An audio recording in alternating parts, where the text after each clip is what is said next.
King খান।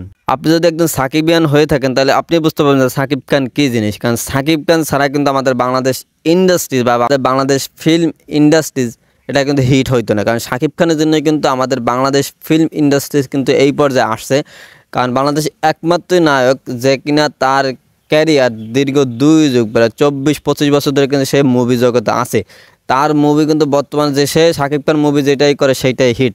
কারণ সাকিব খান নিজেকে এমন একটা পর্যায়ে নিয়ে চলে গেছে যে সে মুভি করলে সেইটা হিট। সাকিব খানের যে মুভিগুলো সিনেমা হলগুলো কিনবে সেই সিনেমা হলে কিন্তু পুরো হাউসফুল থাকবে। কারণ আপনারা বলতে পারেন ভাই সাকিব খান মানেই কিন্তু সব মুভি হিট না, যেরকম আপনারা অন্তরাত্মা দিয়ে দেখাইতে পারেন। আসলে ভাই অন্তরাত্মা মুভিটা আমি যতটুকু জানি 2019 সালে আর কি মুভিটা শুটিং শুরু হয়েছে। আর এই পর্যায়ে এসে 19 সাল না 21 সালের এরকম আমি শিওর বলতে পারি না। আর এই পর্যায়ে এসে মুভিটা আপলোড হয়েছে অর্থাৎ হলে দেওয়া হয়েছে 2025 সালে। তো এই মুভিটা এত বছর পর 4-5 বছরের যে শ্যুট আর এখনের যে সিনেমার যে শ্যুটগুলো বা রোলগুলো সেগুলো কিন্তু এক না, আকাশ পাতাল পার্থক্য। অর্থাৎ এই মুভিটা আপনি ওই 19-20 সালের মুভি হিসেবে ধরে নিতে পারেন, এটা 25 সালের মুভি যেরকম সেই রেঞ্জের হবে এটা কিন্তু কোনোদিনও কল্পনা করা যায় না। কারণ আপনি এটা চিন্তা করেন বর্তমানে যে 25 সালে যে রোলগুলো হইতেছে বা মুভিগুলো হইতেছে এইটা যে 2030 সালে 35 সালে যে এই মুভি হবে এরকম রেঞ্জের সেটা আপনি আশা করেন। এর থেকে অবশ্যই বেটার হবে, ভালো হবে। তো এটা 4-5 বছর একটা আগের মুভি আইসিএম নিয়ে এটা সিনেমা করে হিট করে ফেলাবে এটা চিন্তা করা যায় না। আর অন্তরাত্মা মুভির মার্কেটিংটা আমি মনে করি একটু যেটা হয়েছে সাকিব খানের বরবাদের জন্য একটু ডাউন হয়ে গেছে, এটা আমি মানি। কারণ হচ্ছিল অন্তরাত্মা মুভিটা আর সাকিব খানের যে বরবাদ মুভিটা সিনেমায় পুরো আকাশ পাতাল পার্থক্য। আপনি যদি দেখেন অন্তরাত্মা ছিল আমার মনে হয় রোমান্টিক টাইপের মুভি, কারণ আমি দেখি নাই, আমি শর্টকাট কিছু কাট দেখছি তার জন্য বললাম যে রোমান্টিক টাইপের মুভি। আর যে বরবাদ মুভিটা এটা কিন্তু ভায়োলেন্স টাইপের মুভি তা পাবলিক কিন্তু এখন কিন্তু ভায়োলেন্স টাইপের মুভিটাই কিন্তু পছন্দ করে। তো এই জন্য বলতে পারেন। আর সাকিব খান কিন্তু বর্তমানে কিন্তু বছরে 2-3টা মুভি করে যেগুলো পুরোটাই সম্পূর্ণ হিট। যে প্রিয়তমা থেকে শুরু করে রাজকুমার বা ছিল আপনার এই যে বরবাদ বলেন মানে তুফান বলেন সব প্রত্যেকটা মুভি কিন্তু তার কিন্তু হিট। আর সাকিব খান মানে ভিন্ন কিছু, কারণ সাকিব খান মানে ভিন্ন ভিন্ন নায়িকা, বাংলাদেশে একমাত্র নায়ক যে কিনা 50+ নায়িকের সাথে অভিনয় করছে, যেটা বাংলাদেশ ইন্ডাস্ট্রি অন্য কেউ করতে পারে না। আর সেই একমাত্র নায়ক যে কিনা তার ক্যারিয়ারে 24-25টা বছর ধরে মুভি করতেছে, না জানি আরও কত কবে দিন যায়, তার বয়স খালি কমে বাড়ে না। আর সে নিজেকে এমন একটা পর্যায়ে নিয়ে চলে আসছে। আগে সাকিব খানের মুভি বাজেট হইতে ধরেন 10 লাখ 20 লাখ 50 লাখ বা 1 কোটি 2 খানের মুভি, কিন্তু বরবাদ মুভি 15 কোটি টাকা বাজেট। আর এরপরে কিন্তু যেটা আসতেছে যে তাণ্ডব সেটা কিন্তু প্রায় 30 কোটি টাকা বাজেট আমি যতটুকু শুনছি।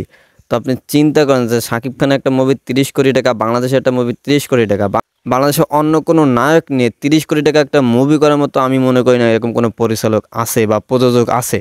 তো আমি মনে করি সাকিব খানের জন্যই শুধুমাত্র বাংলাদেশ ইন্ডাস্ট্রি আগাইতেছে। আর অন্য অন্য নায়কদের বলবো ভাই আপনারা ভালো করে অবশ্যই অভিনয়গুলো চালিয়ে যান, কারণ আপনারা না থাকলে কিন্তু সাকিব খান চলে যাবে, কিন্তু আপনাদের পরবর্তীতে হিরো যেমন সিয়াম আহমেদ আছে, তারপর আরফিন শুভ আছে, তারপর ছিল শরীফুল রাজ, এও কিন্তু ভালো অভিনয় করতেছে। তো আপনারা তারপর আমাদের আফরান নিশো আছে। তো সাকিব খান মানে কিং অলওয়েজ কিং, এটা মানতেই হবে। যারা সাকিবিয়ান আছে, যারা সাকিবিয়ান ছিল না আগে যারা ছিল, তারা সাকিব খানের বলতে যে তার মুভি গুলিস্তানের লোক দেখে, রিক্সা চালক দেখে, ভ্যান চালক দেখে, ভ্যান চালক লোকরা দেখে। তো এখন বরবাদ মুভি করার পর থেকে তার বর্তমান ফ্যান্স ফলোয়ার বেড়ে গেছে, কারণ তার মুভি দেখার জন্য এখন বহুত লোক বসে রয়েছে। আর আমরা সবাই চাই যে সাকিব খানের একটা মুভি দেখার জন্য। দেখবেন যে আপনি পাশাপাশি 5টা মুভি রাখবেন, সেখানে সাকিব খানের মুভি রাখবেন, তার মুভি ভালো না হলেও তার মুভিতে লোকজনের বেশি থাকবে, হাউসফুল থাকবে। কারণ সাকিব খান নিজেকে পুরো ব্র্যান্ড বানাই ফেলাইছে, এটা মানতেই হবে আপনাকে। যেখানে সাকিব খান আগে প্রথমে পারিশ্রমিক দিত 10 লাখ 15 লাখ, তারপর 50 লাখ থেকে শুরু করলো, এখন তার পারিশ্রমিক কিন্তু 1.5 কোটি 2 কোটি টাকা। তো আপনি চিন্তা করেন যে একটা মানুষ 10 লাখ 20 লাখ টাকাতে শুরু করে এখন এই পর্যায়ে এসে 1.5 কোটি টাকা বাজেটে মুভি অভিনয় করা জাস্ট কল্পনার বাইরে। তারপর আপনি চিন্তা করেন সাকিব খান কিন্তু আগে কিন্তু নায়কের সাইড নায়ক হিসেবে রোল প্লে করতো, অর্থাৎ নায়কের সাইড নায়ক হিসেবে রোল প্লে করতো। সেইখান থেকে সে কিন্তু লাগাতার মুভি করতে করতে করতে করতে এখন কিন্তু এই পর্যায়ে সে পৌঁছেছে। সে কিন্তু তার লাইফে 25টা বছর কষ্ট করে কিন্তু সে এই পর্যায়ে পৌঁছেছে, যার কারণে কিন্তু সে আজকেরা তার জন্য এই বাংলাদেশের ইন্ডাস্ট্রি খুব বিগ বাজেটের মুভিগুলো হইতেছে। আমাদের দেশে কিছু আবাল মার্কে পরিচালক আছে যারা কিনা সাকিব খানকে নিয়ে ট্রল করে। আমি মনে করি ভাই আপনার ট্রল না করে তার পর্যায়ে আসেন, আপনি আপনার মুভিটাকে এমনভাবে করেন আপনি সেই পর্যায়ে আসেন, আপনি তাকে নিয়ে ট্রল না করে।